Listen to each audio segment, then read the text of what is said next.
Well, Walt Grayson is focused on Mississippi and its pioneers. Walt tells us a little about one of his neighbors, John Adams. I would occasionally see John Adams at the Pelahatchie Bay trading post in our community. That's where the elite meet to eat and buy bait. I called him the mayor of Fannin, and it wasn't a jest, it was out of respect.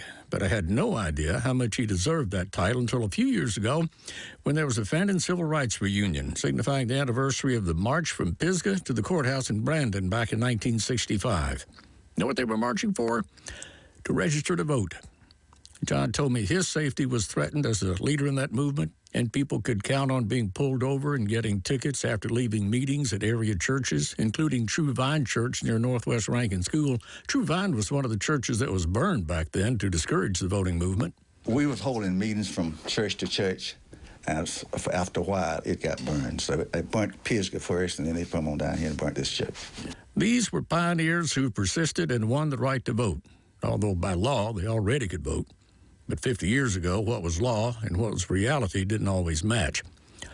I wish I had more sound bites from John Adams, but I was more interested in the church and the march and how determined people forged their own destiny back then. Fortunately, threats and burnings went out of style when everybody realized that all of us could vote and the sun would still rise the next morning. And John Adams settled into living until the Saturday before Thanksgiving, when John Quincy Adams of Fannin left his legacy behind and passed from this world. But here's the kicker. 50 years ago, these people were threatened and had their churches burned to be able to vote. And voting was a right that 70% of the qualified electorate in Mississippi didn't bother to exercise during the recent midterm election. Freedom isn't free. It costs some people too much for the rest of us to take it for granted.